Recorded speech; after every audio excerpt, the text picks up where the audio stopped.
What's up, folks? Welcome to Cool Nerd Show. As always, I'm Devin Burke. And I'm Joe Ginella, and wondering how the show hasn't been canceled yet. Thank you, syndicated television. Come on, man. Again? You're upset? Again. Whatever. Again. Anyway, welcome back to another anime review. This time, if you haven't noticed from last week, the wheel landed on, of course, everyone's Fullmetal Alchemist. The first one. Smile. It never stops, folks. Oh, come on. It's not that bad. We're going to talk about that soon. All right. Well, actually, let's talk about it now. All right, Start with a little backstory about it. In July 2001, the world of manga itself was turned upside down. Hiromu Arakawa, a relative newcomer to the manga scene, debuted her first chapter of a manga known as Fullmetal Alchemist. It would finally be completed in 2010 with 108 chapters spanning 27 volumes. Within the first 2 years of the manga's run, Bone Studio was given the rights to make an anime. Because of this, they made a show that deviated greatly from the original product as the manga wasn't yet completed. With that in mind, we'll be going over the anime some say wasn't needed and some say stands on its own as an alternative look at a cherished story. So without further ado, let's dive into the world filled with alchemy, action, family, and sacrifice. The world of Fullmetal Alchemist. Humankind cannot gain anything without first giving something in return. To obtain, something of equal value must be lost. That is alchemy's first law of equivalent exchange. In those days, we really believed that to be the world's one and only truth. It all begins in a small village of Resinbol. Two young brothers, Edward and Alphonse Elric, live a peaceful life with their mother in a serene countryside. They study the art of alchemy, a process where one exchanges something of equal value to create something new. At first, they make dolls and small knickknacks. They do this knowing it pleases their mother, who sees the boys' ability as a reminder of their father that left them some time ago. However, life takes a turn for the worse for the young boys as their mother grows ill and there seems to be no cure. The doctor of the village of course tries everything, but unfortunately, after some time, their mother passes away. In their grief, the brothers decide to try to bring their mother back with human transmogrification, the forbidden art of alchemy. They gather the ingredients that make up a human body and begin the ritual. However, something almost goes wrong right away. Edward ends up losing his arm in the process, while Alphonse loses his entire body. Edward, realizing what's happening, quickly draws another circle and somehow pinpoints the location of his brother's soul and ties it to a piece of armor.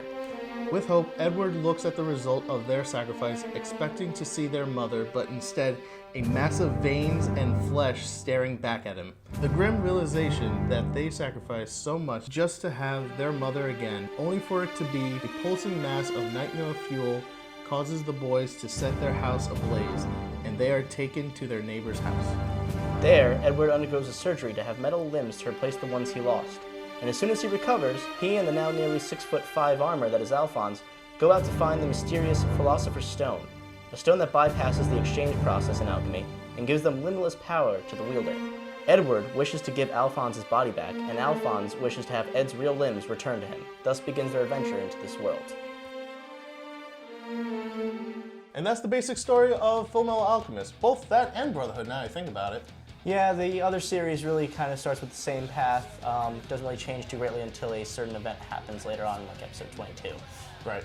But this came out first, obviously. Yeah, it did. 2003 came out only 2 years after the manga, and by the time they were about to near its ending, it's a 52-episode anime, the manga was nowhere near being completed, so they had to kind of change everything. Yeah, I remember there was a lot, not like filler, but like before that, they were like extending a lot of parts that were like one panels. They did like more memories, more flashbacks in certain episodes just to elongate the time. And then finally they went with the path they chose, and some people hate it, some people adore it.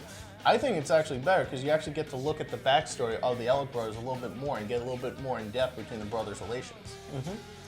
Now, the only thing that I can say is a little detrimental factor to this version of Fullmetal Alchemist is the fact that the brothers normally, they don't change over the course of this anime. It's the same mission, same course, which all well and good, but generally in a shonen type anime, you want to see the characters have some sort of growth to them, some sort of departure from their old selves, and you don't see that in this version of the anime. At least not as much. Not really at all, unfortunately. They stay the same. I want to get my brother's body back, I want to get my brother's arm and leg back. Whereas if we go into Brotherhood eventually, you'll see that it changes quite a bit from their previous views. That is true, I'll give you that. But when it comes to the soundtrack, The song Brothers, especially. Especially Brothers. Beautifully done, orchestrated. A wonderful Russian voice was done over this. And if you watch the English version, Vic Mignonia, the English voice actor to Edward Elric, actually does the song himself and does a bang-up job, actually. Yes. I just can't expect the, I don't even remember any of the Brotherhood soundtracks, honestly. It's because it was more of the staple, hey, it's a shonen, let's just have some quick action-packed music, maybe some like somber little violin segments. It's not going to really do much to impress you. But that's why I think like the music actually brings it out a little bit more, because especially what we've said before with the song Brothers, you actually learn a bit about the Elric brothers at the same time with the lyrics being translated into English. And you get to hear the somber, like, hopeful music also with depressing sadness as well. Yeah, I mean, it really helps you understand the brothers a little bit more. It's only used in some sparing scenes throughout the anime, so you're really left wanting to hear it again throughout the show instead of just being overplayed. Right, and also, this is the series that only got a movie. I don't think Brotherhood got a movie. No, Brotherhood also got a movie. It was did. called The Star of Milos. Oh, that's right. Completely forgot about that one. Shit. All right, not bad, folks. But people really didn't like the movie either. We can talk brief about it. So, The Conqueror of Shambhala, a movie that came out maybe, I think, 3 years after. In 2006, they brought it on DVD in America. I remember. Didn't really do that well locally or even in Japan. They took the ending of the anime that is Fullmetal Alchemist and they kind of just took a big dump on it. Not even that, like they just want to make it super happy for everybody. They want to make it super happy, and in doing so ruined like some of the greatest characters to have come from the anime itself in what is known to be the actual world. Exactly, which is a big part of the original series as a twist ending. So, with that, Joe, what would you give a grade for Fullmetal Alchemist? Full Alchemist, not really great. It's not really bad though. I give it a decent like 6 or 7. I completely understand. I was gonna go with a solid 6 myself. But if you haven't heard the soundtrack, I recommend buying that. So, with that, let's go to the wheel, everybody. I really don't want to go to the wheel, folks. Oh, we're going to the wheel. Every day I dream, and it's always nightmares about this wheel landing on Attack on Titan. I want you to understand, I don't want to do Attack on Titan. Oh, if it lands on it, we're doing it. But you know what? I spin last time, you spin this time. I'm gonna roll Attack on Titan. And here we go.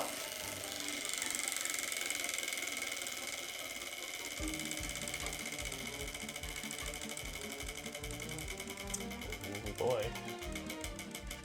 I'm so upset.